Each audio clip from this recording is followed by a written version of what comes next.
अगर आपने लोन ले रखा है और अगर आप इसे नहीं चुका रहे हैं तो आपको 2 साल तक की सज़ा हो सकती है। लेकिन कैसे, जानेंगे आज की वीडियो में, तो वीडियो को लास्ट तक देखिए।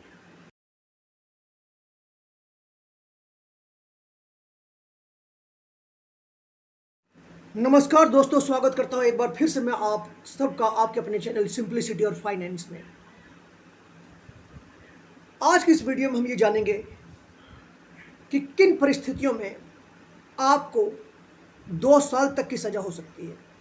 अगर आपने पर्सनल लोन ले रखा है तो मुझे मालूम है कि रिकवरी वालों ने आपको परेशान कर दिया होगा। अगर आपकी एक भी ईएमआई बाउंस हो गई होगी तो कभी तो एसएमएस भेजकर, कभी कॉल करके, कभी रिमाइंडर भेजकर।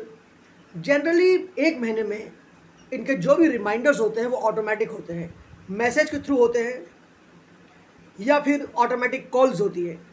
लेकिन कुछ घटिया कंपनीज ऐसी हैं जिसका कभी किसी ज़माने में बहुत बड़ा नाम हुआ करता था, वो इंडस्ट्रियलिस्ट कहलाते थे। लेकिन आजकल कुछ ऐसी घटिया कंपनीज है जो 2 दिन में ही रिकवरी एजेंट को भी भेज देती है और वो आपको परेशान करना शुरू कर देते हैं। ऐसे रिकवरी एजेंट से अगर आप परेशान हैं तो मैं आपसे ये कहना चाहता हूं कि आपको परेशान होने की बिल्कुल भी आवश्यकता नहीं है। क्यों कि मैंने ऐसे रिकवरी एजेंट्स को हैंडल करने के लिए क्या तरीके हैं, इस विषय पर काफ़ी सारे वीडियोस बना रखे हैं। और मैं आपको ये भी बताना चाहता हूं कि अगर ये आपको ज़्यादा ही परेशान करते हैं तो आप इनसे न लड़कर बैंक को एक नोटिस भी भिजवा सकते हैं। मेरे हर वीडियो में मैं रिकवरी वालों पार्ट को हमेशा कवर करना चाहता हूं। इसके पीछे कारण ये है कि रिकवरी एजेंट से ही आप सबसे ज़्यादा परेशान हैं। छोटे मोटे सर्वे में करवाता रहता हूं, आप ही लोग जवाब देते हैं। और मैंने पूछा था कि आपको ज़्यादा चिंता किस बात की है, लोन को उतारने की है, भविष्य की है, या पैसे नहीं है इस बात की है, या इस चीज़ की ज़्यादा चिंता है कि रिकवरी वाले आकर आपको परेशान करते हैं, आपके परिवार को परेशान करते हैं। और ज़्यादातर लोगों ने यही बताया कि रिकवरी वाले उनको परेशान करते हैं। तो हर एक विषय की जानकारी होना ज़रूरी है कि आप लोन का सेटलमेंट कैसे करें, आपके ऊपर क्या एक्शन लिया जा सकता है बैंकों के द्वारा, क्या कोई पुलिस का रोल होता है, क्या कोई थाने का रोल होता है, क्या कहीं इम्प्रिजनमेंट होता है। ये सारी जानकारियाँ बहुत ज़रूरी है। लेकिन साथ ही साथ ये जानकारी बहुत ज़रूरी है कि अगर रिकवरी वाले आपको परेशान कर रहे हैं तो आप क्या करें। अब बात करते हैं कि आपको सज़ा कैसे हो सकती है भला अगर आपने लोन नहीं चुकाया तो। क्योंकि मैंने तो कई बार बताया है कि आपको चिंता करने की ज़रूरत नहीं है, तो वह बात मैं अभी भी कह रहा हूँ। आपको रिकवरी वालों से परेशान होकर चिंतित होने की आवश्यकता नहीं है। रिकवरी वाले आपको बहुत सारे लेटर्स भेजते हैं, हम एक्शन लेंगे, लीगल एक्शन लेंगे, आपको ये सज़ा हो जाएगी, आपका पासपोर्ट ले लिया जाएगा, आपकी प्रॉपर्टी ले ली जाएगी, आपको जेल भी जाना पड़ सकता है। क्या जाना पड़ सकता है? जी जाना पड़ सकता है, बिल्कुल जाना पड़ सकता है। लेकिन किन परिस्थितियों में जाना पड़ सकता है वो मैं आज आपको अभी इसी वीडियो में बताऊंगा। दोस्तों, मैंने कई बार कहा है कि कभी भी अगर आप पर्सनल लोन लेते हैं तो वहां लोन लेते समय जहां तक संभव हो आप कभी भी उनको चेक न दें। क्योंकि अगर आपने चेक दिया और उन्होंने अगर वो चेक बाउंस करवा दिया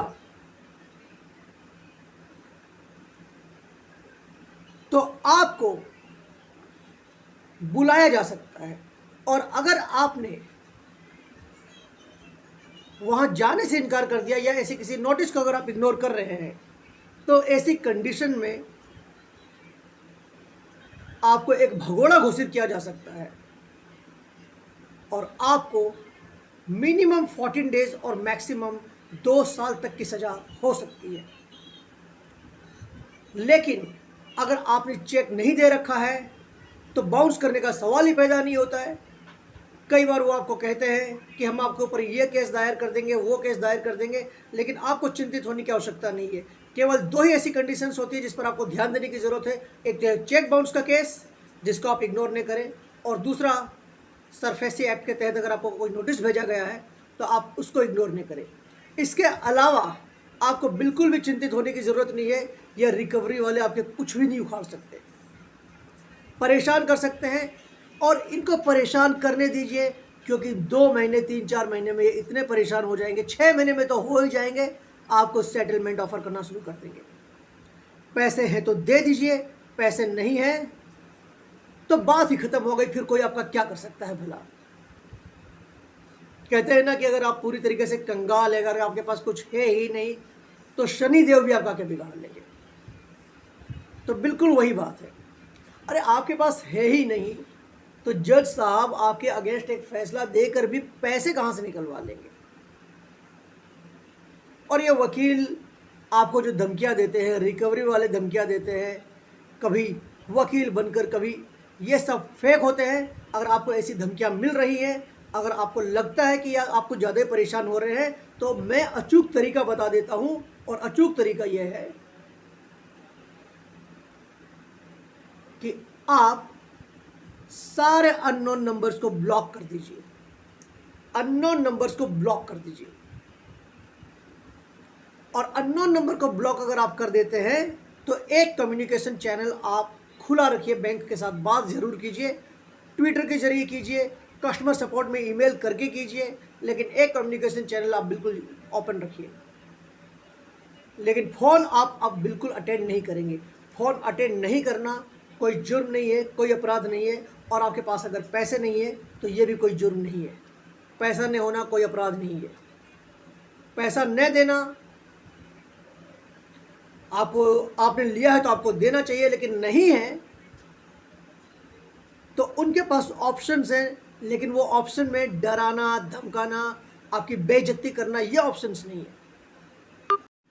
ये ऑप्शंस है ही नहीं उनके पास। और अगर वो ऐसा करता है, कोई भी रिकवरी एजेंट अगर ऐसा करता है, तो आप बिल्कुल एक्शन ले सकते हैं उनके अगेंस्ट। आप आरबीआई को शिकायत कर सकते हैं। और अगर आप आरबीआई को शिकायत नहीं करना चाहते हैं तो आप कम से कम उनका फ़ोन तो बंद कर ही सकते हैं, उनसे बात ही नहीं करनी है। अगर आपके दिमाग में टेंशन है तो उसका कारण लोन नहीं है, पैसे नहीं है, वो भी टेंशन का कारण नहीं है। टेंशन का मुख्य कारण है रिकवरी एजेंट्स की कॉल आना, आपको धमकाना, डराना, अलग अलग तरीके की बातें आपसे कहना, ताकि आपके दिमाग के ऊपर एक मेंटल प्रेशर पड़े और आपके दिमाग की जो नसें वो फटनी शुरू हो जाए। लेकिन आप मेरा वीडियो देख रहे हैं तो शायद आप यहाँ इसलिए हैं क्योंकि आप वास्तव में चाहते हैं कि आपका दिमाग टेंशन फ्री रहे। तो इसका पहला सूत्र ये है कि आप सारे अननोन नंबर्स को ब्लॉक कर दीजिए और ईमेल के जरिए उनके साथ कम्युनिकेशन जारी रखिए।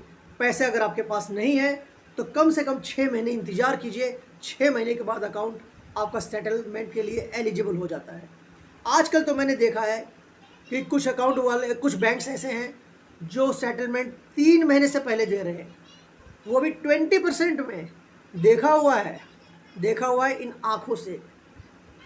अगर आप भी इतनी नसीब वाले और अगर आपको ऐसा मिल जाता कोई सेटलमेंट ऑफ़र, तो बिल्कुल आप भी सेटलमेंट करवा सकते हैं। और नहीं मिलता है तो जब आपके पास पैसे होंगे तब आप सेटलमेंट करवाएंगे। और हाँ, कोई भी अगर चेक बाउंस का केस, अगर आपके पास कोई भी नोटिस आता है तो आप उसको बिल्कुल भी इग्नोर मत कीजिए। अगर चेक बाउंस हो जाता है तो भी आपको थोड़ा समय दिया जाता है पेमेंट करने का। इसके ऊपर मैं और एक डिटेल्ड वीडियो बनाऊंगा कि चेक बाउंस किस तरीके से काम करता है, आपको फिर कितना टाइम मिलता है, आप क्या कर सकते हैं, आप क्या नहीं कर सकते हैं। लेकिन अभी के लिए इतना ही जान लीजिए कि चेक बाउंस के केस नोटिस को आप बिल्कुल भी इग्नोर मत कीजिए, क्योंकि इसमें सज़ा का प्रावधान है। अगर आप मेरे वीडियो पर नए आए हैं तो मैं आपको बता दूं कि मैं इस तरीके के वीडियोस बनाता रहता हूं ताकि मैं आपको डेट फ्री यानी कि कर्जे से पूरी तरीके से मुक्त कर सकूं। और अगर आप ऑलरेडी एक सब्सक्राइबर हैं तो कमेंट कीजिए, नए आए हैं तो मेरे चैनल को सब्सक्राइब कीजिए और बेल बटन पर क्लिक कर दीजिए ताकि जब कभी भी मेरा नया वीडियो अगर आए तो उसकी नोटिफिकेशन सबसे पहले आपको आ जाए। उम्मीद करता हूँ कि वीडियो आपको पसंद आया होगा। I will see you again in the next video. Till then take care and good bye.